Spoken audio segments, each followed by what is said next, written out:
வணக்கம். இது உங்களுக்கான ஒரு சிறப்பு அலசல். இன்னைக்கு நாம பாப் பாடகர் ஜே ஷான் பத்தி கொஞ்சம் ஆழமா பார்க்க போறோம்.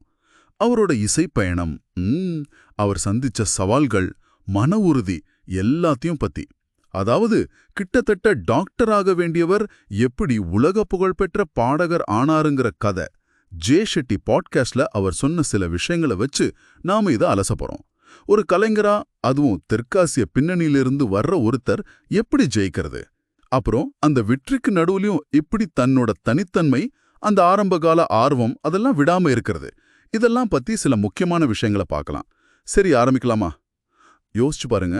மருத்துவ படிப்பை பாதியில விட்டுட்டு இசை உலகத்துக்குள்ள வர்றதுங்கிறது கேட்கவே சுவாரஸ்யமா இருக்குல்ல? நிச்சயமா. அவரோட பெற்றோர் ரொம்ப கடின உழைப்பாளிகள். அந்த குணம் அவருக்கும் வந்திருக்கு. அந்த விடாமுயற்சி தான் அப்புறம் அவர் பேஸ் பண்ண சேலஞ்சஸ்க்கு உதவியா இருந்திருக்கு. அவர் டாக்டர் ஆகணும்னு நினைச்சது கூட அது அவரோட ஆசை தான், யாரும் கட்டாயப்படுத்தல. சைக்காலஜி, பயாலஜி எல்லாம் படிச்சுட்டு மெடிக்கல் ஸ்கூலுக்கு போனாரு. ஆனா அதே நேரம் இசை மேல, குறிப்பா ஹிப்ஹாப், R&B மேல ஒரு தீராத காதல். சொல்லப்போனா 13 வயசுல ரேப் பண்ண ஆரம்பிச்சிட்டாரு. இங்கேதான் இது ரொம்ப இன்ட்ரெஸ்டிங்கா மாறுது. ஒரு பக்கம் படிப்புல அவ்வளோ தீவிரம், இன்னொரு பக்கம் இசை மேல இப்படி ஒரு ஆர்வம். அப்போலாம் இசைத்துறையில தெற்காசிய முகங்களை பார்க்கறதே அபூர்வம் இல்லையா? லண்டன்ல பிரிக்ஸ்டன் அகாடமின்னு ஒரு இடம். அங்க நடந்த ஒரு டேலண்ட் ஷோல அந்த பெரிய ஹால்ல அவர் ஒருத்தர் தான் நான் பிளாக் நான் ஒயிட் ஆளா இருந்ததா சொல்றாரு. அந்த தனிமை வர பயமுறுத்தல.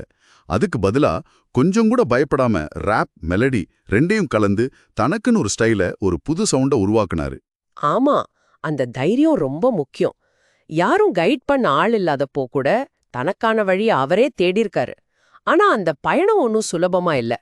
பெரிய கம்பெனி வெர்ஜின் ரெக்கார்ட்ஸ், அவங்களோட கான்ட்ராக்ட் முடிஞ்சப்போ எதிர்காலம் என்ன ஆகுமோன்னு ஒரு பயம் வந்துடுச்சு. தனியா கார்ல உட்கார்ந்து அழுத நாட்கள் கூட உண்டுன்னு அவரே சொல்லியிருக்காரு.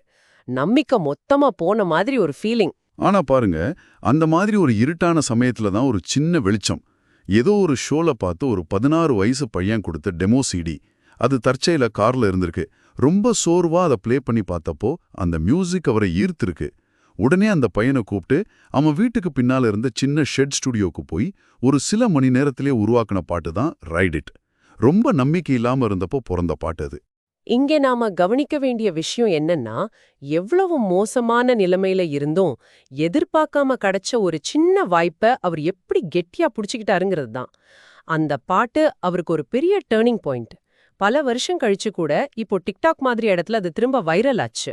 ஆமா ஆமா, அது அந்த பாட்டோட தாக்கத்தை காட்டுது. இது வெறும் லக் இல்ல, கரெக்ட் டைம்ல கிடைச்ச வாய்ப்பை சரியா பயன்படுத்திக்கிற திறமை. அமெரிக்காவுக்குள்ள நுழையும் போது பாஸ்போர்ட் கண்ட்ரோல்ல நடந்த ஒரு அனுபவத்தையும் சொல்றாரு. அங்கிருந்த ஆபீசர், ஜே ஷான், நான் கேள்விப்பட்டதே இல்லையே அப்படின்னு கொஞ்சம் அலட்சியமா கேட்டாராம்.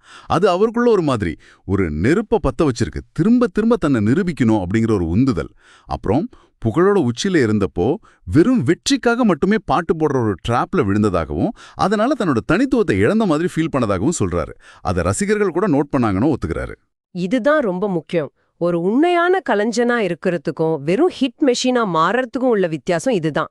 அந்த மார்க்கெட் பிரஷருக்காக மட்டும் வேலை செய்யும்போது அந்த ஆத்மா இல்லாத தன்மையை கலையிலையும் பார்க்க முடியும், ரசிகர்கள் அது உடனே உணர்ந்துடுவாங்க. புகழ் உச்சியில இருக்கும்போது அந்த மார்க்கெட் எதிர்பார்ப்புக்கும் தன்னோட சொந்த கலைக்கும் நடுல ஒரு பேலன்ஸ் கண்டுபிடிக்கிறது எவ்வளோ கஷ்டம் இல்லையா ஒரு ஆர்டிஸ்டுக்கு? ரொம்ப ரொம்ப கஷ்டமான சவால் அது. அதுக்கு தான் சுய விழிப்புணர்வு வேணும். ஜேஷான் அதை கொஞ்சம் லேட்டா உணர்ந்தாலும் சரி பண்ணிக்க முயற்சி பண்ணிருக்காரு. அவரோட வாழ்க்கை அந்த சில்வெஸ்டர் ஸ்டாலினோட ராக்கி படம் மாதிரி நிறைய ஏற்றம் இறக்கம் நிறைஞ்சதுன்னு அவரே சொல்றாரு. தோல்வி வெற்றியை ரெண்டையும் ஒன்னா பார்க்க கத்துக்கிட்டாரு. தற்பெருமை, அதாவது ஈகோ, அதுக்கு எதிரா போராடுறதோட முக்கியத்துவத்தையும் புரிஞ்சுக்கிட்டாரு. அதுக்கு உதாரணம் தான் அந்த சின்ன பையனோட டெமோவை அவர் தயங்காம கேட்டது. இசைத்துறையில வயசு ஒரு தடையா பார்க்கறாங்கங்கிற பேச்சையும் தாண்டி இப்போ புதுசா வர இந்திய கலைஞர்களோட சேர்ந்து ரொம்ப உற்சாகமா புது ஆல்பம் பண்றாரு. ராக்கி மாதிரி விழுந்தாலும் திரும்ப எழுந்து வர்றதுங்கிறது எவ்வளோ பவர்ஃபுல்.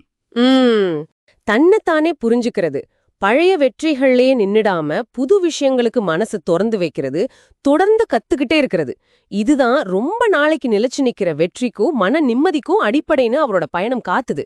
வயசு ஒரு விஷயமே இல்லைன்னு ப்ரூஃப் பண்றாரு. ஆஹா, ஜே ஷானோட இந்த பயணத்திலிருந்து நீ என்ன எடுத்துக்கலாம்? உங்க ஆர்வத்துல உண்மையா இருக்கிறது, தடைகளை பார்த்து பயந்துடாம இருக்கிறது, திடீர்னு வர்ற வாய்ப்புகளுக்கு எப்பவும் தயாரா இருக்கிறது, அப்புறம் வெற்றி தலைக்கு ஏறாம பாத்துக்கிறது, இதெல்லாம் ரொம்ப முக்கியம் தெரியுது. கடைசியா உங்களுக்கு ஒரு கேள்வி. உங்களுடைய கடந்த காலத்துல கிடைச்ச அனுபவங்கள், அடையாளங்கள் அதெல்லாம் மதிக்கிற அதே நேரத்துல எதிர்காலத்துல வர்ற மாற்றங்களுக்கும் புதுசா வர்ற ஆர்வங்களுக்கும் உங்களை எப்படி நீங்க தயார்படுத்திக்கிறது? வெளியிலிருந்து வர்ற அழுத்தங்கள் இல்ல உங்க மனசுக்குள்ளேயே இருக்கிற சந்தேகங்கள் இது எல்லாத்துக்கும் நடுவுல உங்களுக்கான ஒரு தனி பாதையை உருவாக்குறதுக்கு இது எப்படி உதவும்? இத பத்தி நீங்க கொஞ்சம் யோசிச்சு பாருங்க. இந்த அலசல் உங்களுக்கு பிரயோஜனமா இருந்திருக்கும், சில சிந்தனைகளை தூண்டியிருக்கும்னு நம்புறோம். மீண்டும் சந்திப்போம்.